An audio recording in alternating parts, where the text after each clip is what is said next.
Please give it up for the oh-so-fabulous Jade Elektra. Showtime. Welcome. And now, let's put our hands together for that girl with something extra, Jade Elektra.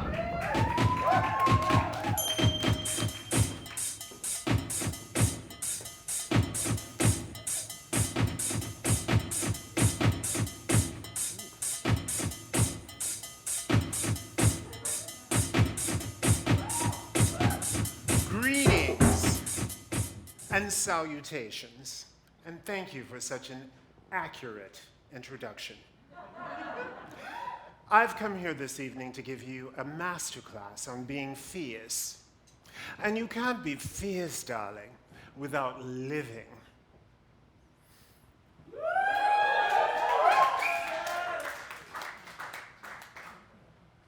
Thank you.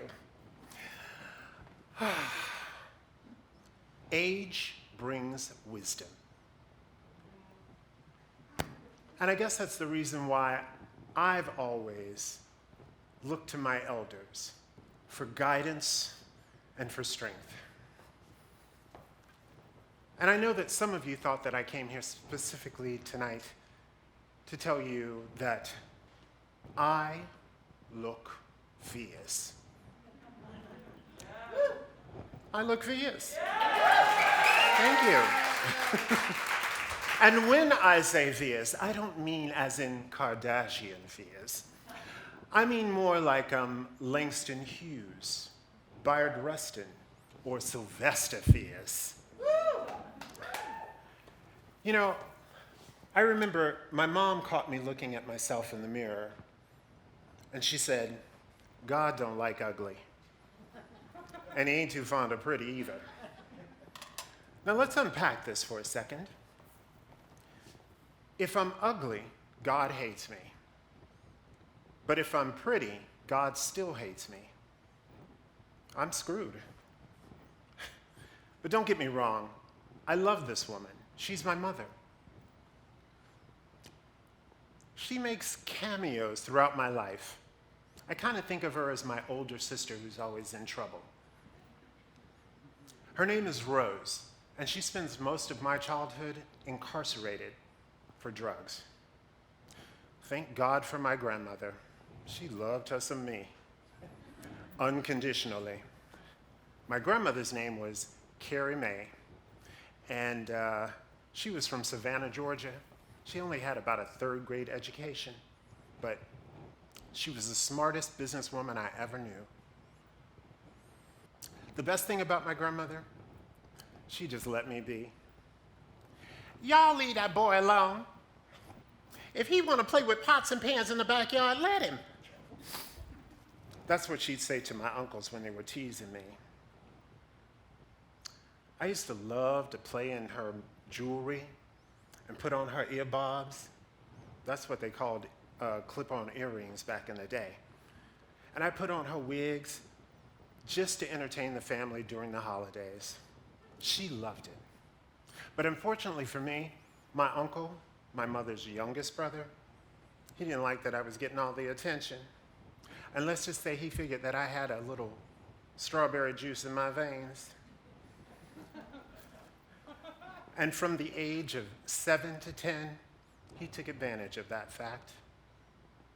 He told me if I told anybody that I'd just be put out on the streets because my mom wasn't around. And I believed him. So I told no one. I couldn't leave my grandma. But he wasn't always around. He started getting into trouble too. And that meant that I got to spend more time with my grandma. And she would take me to work with her. She taught me about handling money, cooking, cleaning. She taught me everything. It's a shame that she dies in 1982. Who's going to love me unconditionally now? You know, life is a collection of moments. Moments like when I started writing for the Tampa Tribune or spinning with my uncle at WMNF 88.5 FM, all at the age of 12. Or moments like when my mom goes back to prison in 1980, and me and my little brother have to go and live with my father. Not really a good time. I remember waking up one time and walking in on him when he was about to hit his second wife.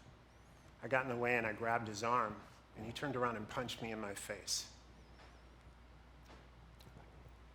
First chance I got, I went and told my grandmother, and she grabbed me and her purse, and we drove across town to knock on his door. When he opened the door, my grandma pulled out her gun, and she said, "I'm gonna give your family something to do next Sunday if I ever hear of you putting your hands on this child again." Child, he never hit me again.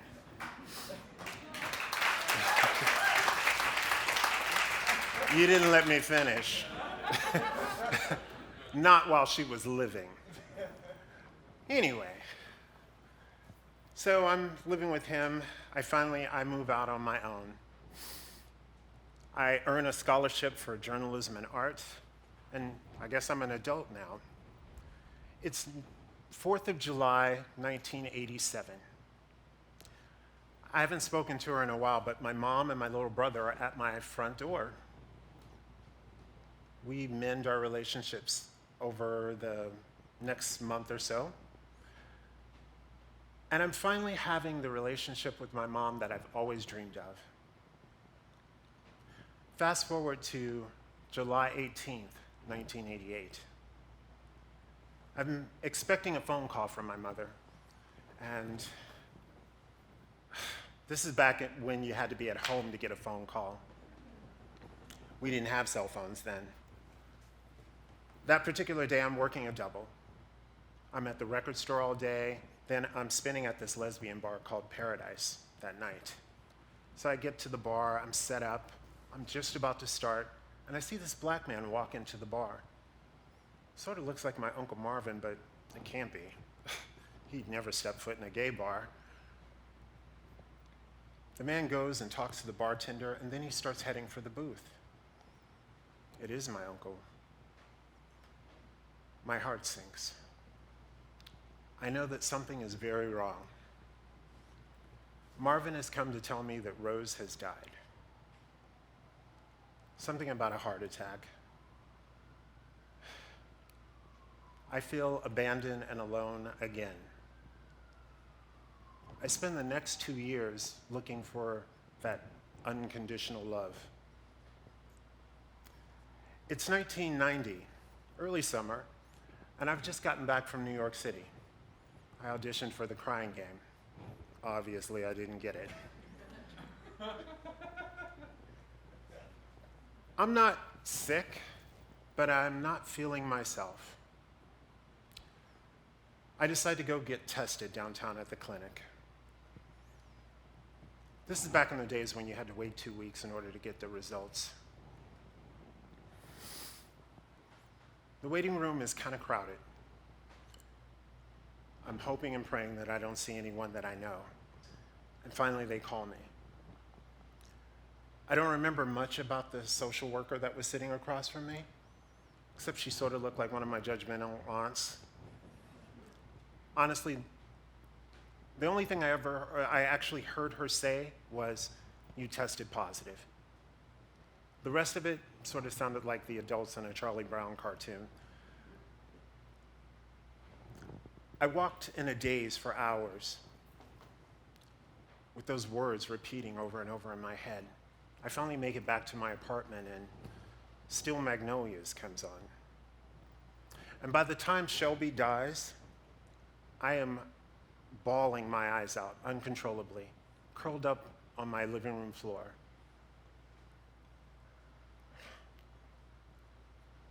I'm crying so hard my nose starts to bleed.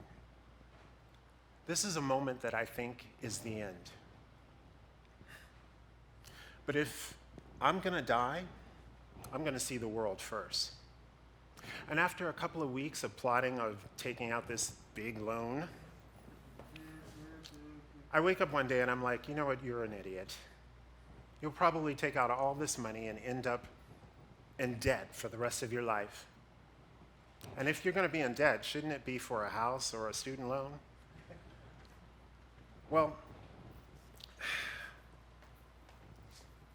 I sort of start rethinking things and time goes by. It's 1992, and I decide to call an ex of mine in New York, Michael. I ask him if I could come up and look around for work. He says yes. He shouldn't have. It wasn't his place to say yes at all. It was his girlfriend's place, Grace. And my ticket was non-refundable. But fortunately for me, Grace tells me I can still come up. But by the time I get to New York, she's put Michael out.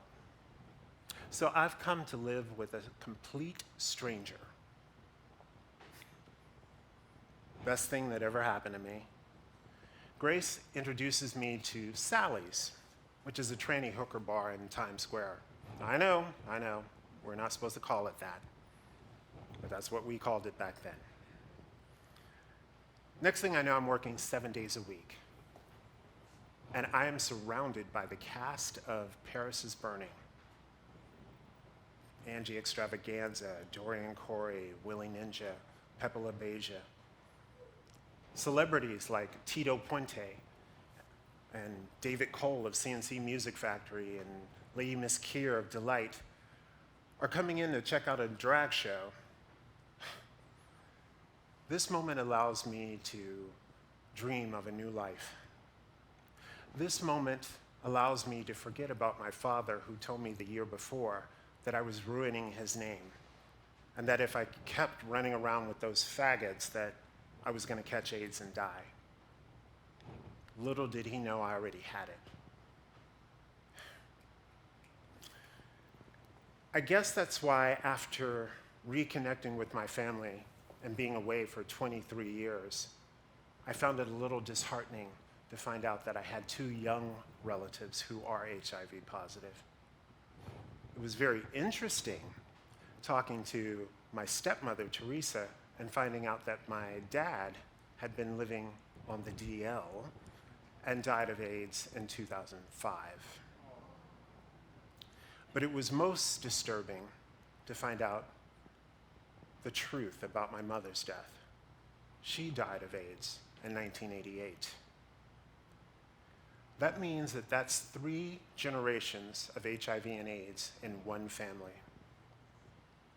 I guess that's the reason why I speak up for people who live with HIV today.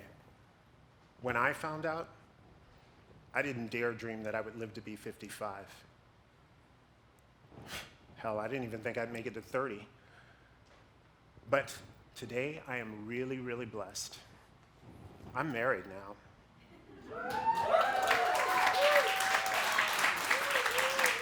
I have a very loving and supporting husband named John. I am very blessed to get to do the things that I have always wanted to do. I'm a DJ, I'm a drag queen. I publish a monthly magazine called Pause Planet. I get to do wonderful things like travel. I've been to Europe, over to Zurich, London, Rome. I've even been to Huntsville.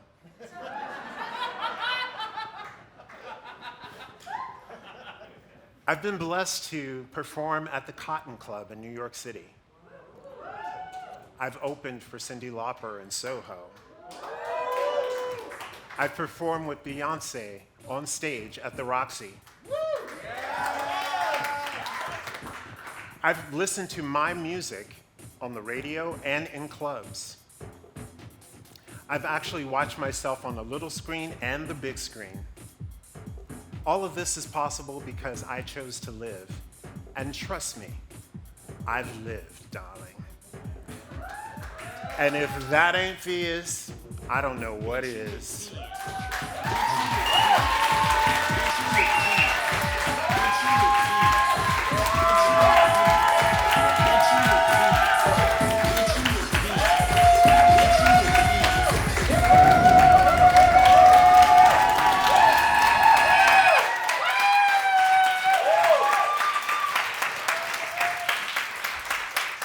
You know what? I'm I'm having such a good time, and I'm so glad that you were so receptive to my little story, that I'm gonna spin some music for you right now before intermission. Would you like that?